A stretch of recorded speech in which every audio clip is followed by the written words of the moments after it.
আপনি এতক্ষণ যে শব্দটি শুনলেন তা আমাদের সৌরজগতের একটি গ্রহের শব্দ। আপনি হয়তো এতদিন ভাবতেন মহাকাশের কোনো শব্দই নেই, আসলে কিন্তু মহাকাশের আওয়াজ ইলেকট্রোম্যাগনেটিক ফর্মে হয়ে থাকে। তবে হ্যাঁ, সেই শব্দ খোলা কানে শুনতে পাওয়া অসম্ভব।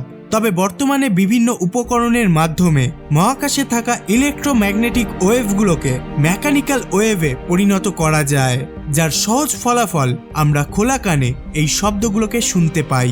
এই শব্দগুলোকে বিভিন্ন গ্রহের চৌম্বকীয় স্তর থেকে নেওয়া হয়ে থাকে এবং ধ্বনি তরঙ্গে পরিবর্তন করা হয়ে থাকে। তাই চলুন বেশি দেরি না করে আজকে আকাশ ভ্রমণের এই ভিডিওটিতে মহাকাশের কিছু শব্দকে শোনা যাক।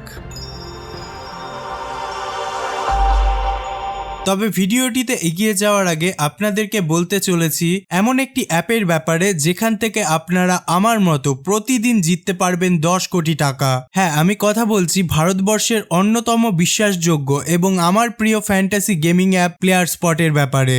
এখানে তো আমার প্রিয় গেম লুডো তো রয়েইছে, তার পাশাপাশি রয়েছে অসংখ্য গেম। তো চলে আসুন ভারতের নতুন ময়দানে নিজের গেমিং স্কিল দেখাতে এবং আমাকে চ্যালেঞ্জ করে 10 কোটি টাকা জেতার সুযোগ পান। এছাড়াও এখানে স্টার্ট হয়েছে নতুন গেম র্যামি, যেখানে আপনি 1 পয়সা দিয়ে টেবিল জয়েন করে 10 কোটি টাকা জিততে পারেন। তো যদি র্যামি খেলতে হয় তাহলে ডিসক্রিপশনে দেওয়া লিঙ্কে ক্লিক করে প্লেয়ার স্পটে খেলা শুরু করে দিন। বন্ধুরা, প্লেয়ার স্পট 100% সিকিউর এবং মেড ইন ইন্ডিয়া, অর্থাৎ আপনার টাকা এখানে সেফ। 7 মিলিয়ন ইউজার এখানে প্রত্যেক দিন খেলে। এখানে জেতা টাকা খুবই সহজে আপনার অ্যাকাউন্টে উইথড্রল করতে পারবেন এবং নো কেওয়াইসি। এছাড়াও এখানে ship fight, housie quiz, chess, কার রুমের মতো ইন্টারেস্টিং গেম রয়েছে। তাই এখনই যান এবং ডাউনলোড করুন প্লেয়ার স্পট অ্যাপটিকে এবং ইউজ করুন আমার রেফারেল কোড PLAYS200 আর পেয়ে যান 200 টাকা sign up bonus. Link in description. Sound of the sun, সূর্য, যে কিনা আমাদের সৌরমণ্ডলের গুরুত্বপূর্ণ অংশ এবং যাকে পৃথিবীর প্রাণ প্রতিষ্ঠার কারণ বলে মনে করা হয়। আকাশে তাকিয়ে সূর্যকে দেখলে বেশ শান্ত বলেই মনে হয়, বাট সূর্য ততটা শান্ত নয়।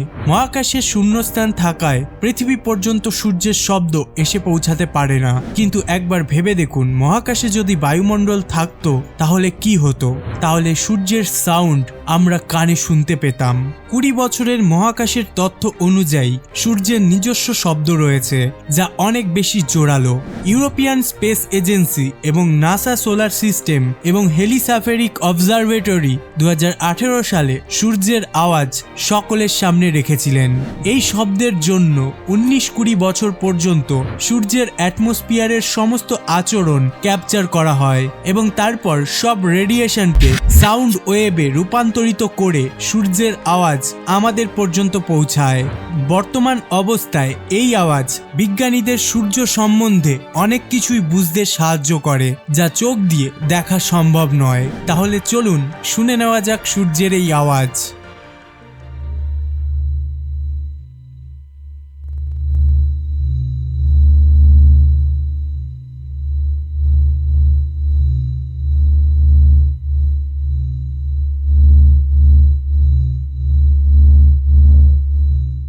নাসার বিজ্ঞানীদের মতে সূর্যের ভেতরে অনেক ধরনের ওয়েভ ওঠানামা করে এবং সাউন্ড ওয়েভ সূর্যের মধ্যে বয়ে চলা ম্যাটেরিয়ালের বিশাল নদী সম্পর্কে বিজ্ঞানীদের জানান দেয়, যা খালি চোখে দেখতে পাওয়া যায় না। বিজ্ঞানীদের মতে পৃথিবী থেকে সূর্যকে দেখলে যতই শান্ত লাগুক না কেন, এটা কিন্তু একটা সুপারহিটেড প্লাজমা যার মধ্যে পরমাণবিক বিক্রিয়া চলতে থাকে। এর সেলের কথা বলতে গেলে সূর্যের প্রতিটা কোষ 100 থেকে 300 ওয়াট সাউন্ড এনার্জি প্রতি স্কয়ার মিটারে উৎপন্ন করে।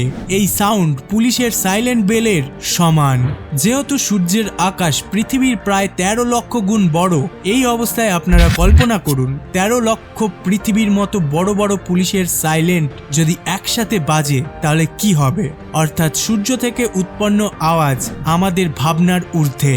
এটা ছিল আমাদের সৌরমণ্ডলের তারা সূর্যের সাউন্ড। কিন্তু আমাদের চাঁদের এই বৈশিষ্ট্য নেই, কারণ মহাকাশের অংশ হওয়া পৃথিবীর উপগ্রহের কাছে কোনো জলবায়ু নেই। এই কারণে চাঁদের কোনো নিজস্ব সাউন্ড নেই, কিন্তু সৌরমণ্ডলে থাকা প্রত্যেকটি গ্রহের নিজস্ব সাউন্ড আছে। বুধ গ্রহ। বুধ গ্রহ আমাদের সৌরমণ্ডলের সবথেকে ছোট ও সূর্যের সবথেকে নিকটতম গ্রহ। বুধ গ্রহ ভীষণ গরম। মহাকাশের মতন এই গ্রহে জলবায়ু না থাকায় এই গ্রহে আওয়াজের যাতায়াত করা প্রায় একদম অসম্ভব। কিন্তু যদি কেউ কান কাছে এনে বুধ গ্রহের ভাইব্রেশন শোনার চেষ্টা করে তাহলে অবশ্যই বুধ গ্রহের ভাইব্রেশন শুনতে পাবে। কিছুটা এমন শোনাবে।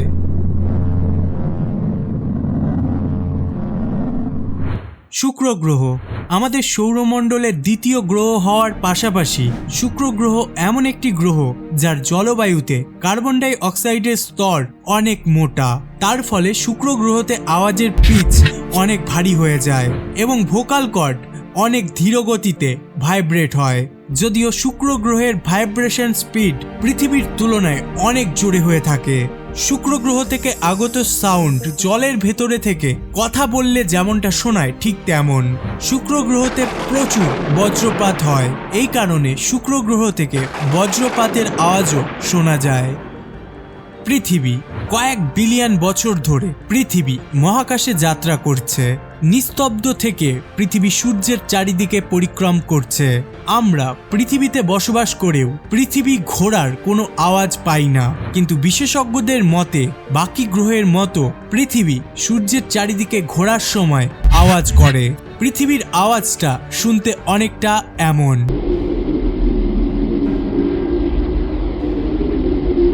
যার মধ্যে অনেকটা নোট শোনা যায়। বিজ্ঞানীরা পৃথিবীর আওয়াজকে আর্থ হাম বলে থাকে, কিন্তু এই আওয়াজ কোথা থেকে উৎপন্ন হয় তা আজও এক রহস্য। পৃথিবী থেকে নির্গত এই আওয়াজ অনেক স্থির। যখন পৃথিবীতে কোনো ধরনের কম্পন হয় না তখনও ধীর গতিতে এই আওয়াজ চলতে থাকে, যা সাধারণ মানুষের পক্ষে শোনা সম্ভব নয়। কিছু বিজ্ঞানীদের মতে পৃথিবীর এই আওয়াজ সমুদ্র অথবা চলমান বায়ুর জন্য হতে পারে। মঙ্গল গ্রহ। বন্ধুরা, মার্শিয়ান সিনেমাতে যতই মঙ্গল গ্রহের জলবায়ু এবং তার মধ্যে হওয়া ঝড়ের সম্পর্কে দেখাক না কেন, সৌরমণ্ডলের চতুর্থ স্থানে থাকা মঙ্গল গ্রহ আমাদের কল্পনার চাইতেও যথেষ্ট শান্ত। মঙ্গল গ্রহের জলবায়ু অনেক পাতলা, ফলে এখানে শক্তিশালী ঝড় হওয়াটা বেশ মুশকিল। এই পাতলা জলবায়ুর কারণে সাউন্ড ওয়েভ একটি নির্দিষ্ট সীমা পর্যন্ত যাত্রা করতে পারে।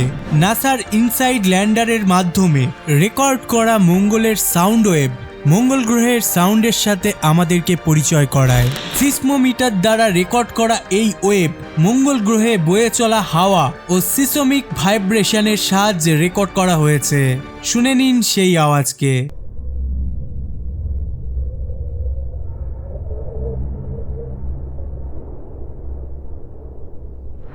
এই আওয়াজ শুনতে ভীষণ টোন্ড এবং হাই ম্যাগনেটিউড, যার মধ্যে খড়খড় শব্দ স্পষ্ট শোনা যায়। মঙ্গলের পৃষ্ঠতলের সাথে চাঁদের অনেক কিছু মিল পাওয়া যায়। সিসমোমিটারে রেকর্ড করা এই ওয়েভ মঙ্গল গ্রহের জলবায়ুর সাথে জড়িত অনেক রহস্য উন্মোচন করেছে এখনো অবধি।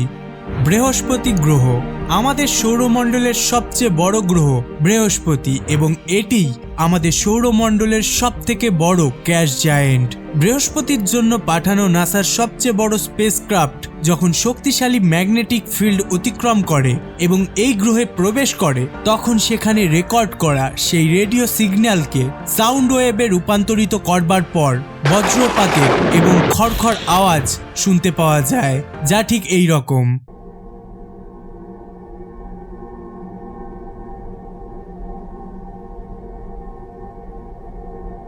বৃহস্পতির ম্যাগনেটিক অ্যাটমসফিয়ারে প্রবেশ করবার পর নাসার স্পেসক্রাফটটি একটা ঝাটকা অনুভব করে, তারপর তাকে ভারী টার্বুলেন্সের মধ্যে দিয়ে যেতে হয়। বৃহস্পতি গ্রহের ভেতরের অ্যাটমসফিয়ার কি রকম তা আপনারা আকাশ বর্মনের এই ভিডিওটি দেখলেই ভালো বুঝতে পারবেন।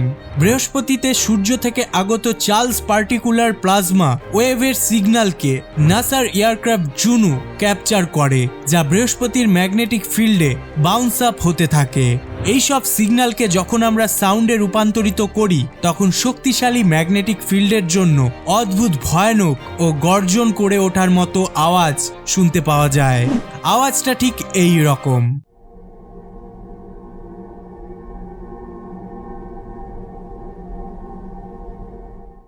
আকারে বড় হওয়া বৃহস্পতি থেকে পাওয়া অনেক শব্দের অনেক নয়েজ পাওয়া যায়। পাশাপাশি বৃহস্পতি ইন্টেন্স রেডিও স্টর্ম তৈরি করে, যা গ্রহ ও উপগ্রহের মাঝে তৈরি হয়।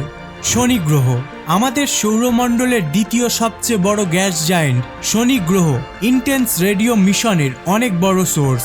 ক্যাসিনের স্পেসক্রাফটের মাধ্যমে শনি গ্রহের ভারী মাত্রায় রেডিও এমিশন রেকর্ড করা হয়েছে। এই রেডিও ওয়েভ গ্রহের সামনে থাকা অরোরা থেকে তৈরি হয়।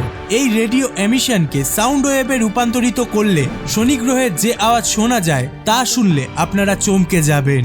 শুনে নেওয়া যাক সেই আওয়াজ।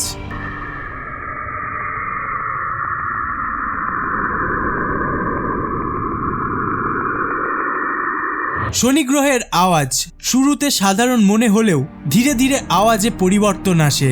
তারপর আওয়াজ ফাটা বা রুক্ষ হাওয়ার আওয়াজ শোনা যায়। আওয়াজে এই জোরালো ভাব কিছু সময়ের জন্য থাকে, তারপর এই আওয়াজ সাধারণ ঘুরঘুর আওয়াজে পরিবর্তন হয়। ক্যাসিনের দ্বারা রেকর্ড করা এই আওয়াজ আসলে আমাদের শনির এবং বরফাবৃত উপগ্রহ এনসিলাডাসের মাঝে হওয়া প্লাজমা মোমেন্টামের জন্য শুনতে পাওয়া যায়। ইউরেনাস বাকি গ্রহগুলোর মতো ইউরেনাসের থেকেও ইলেকট্রোম্যাগনেটিক সিগন্যাল পাওয়া যায়।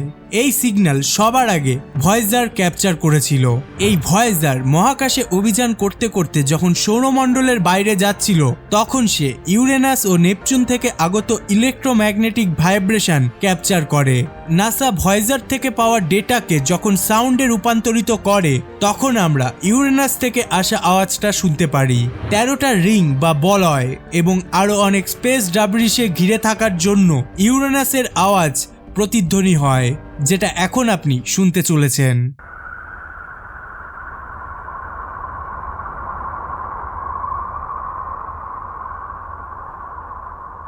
নেপচুন আওয়াজের দিক থেকে নেপচুন অনেক অংশে ইউরেনাসের মতো। ভয়েজারের মাধ্যমে ক্যাপচার করা এই গ্রহের ইলেকট্রোম্যাগনেটিক ভাইব্রেশন থেকে আমরা সমুদ্রের ঢেউয়ের মতন আওয়াজ শুনতে পাই, ঠিক এমন।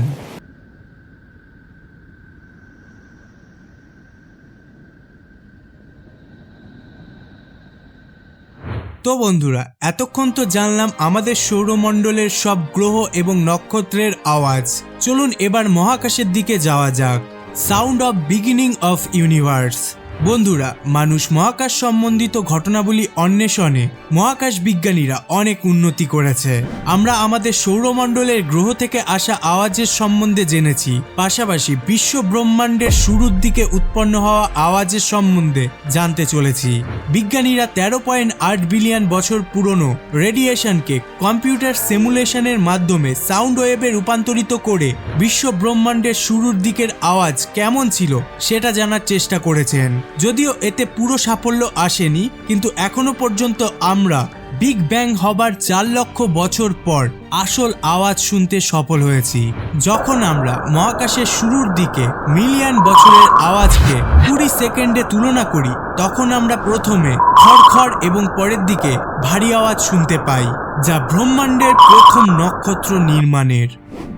বন্ধুরা, এই ছিল সৌরমণ্ডলে উৎপন্ন হওয়া সেই সব রহস্যময় আওয়াজ যা গ্রহ, নক্ষত্র এমনকি বিগ ব্যাং এর সাথে সম্পর্কযুক্ত।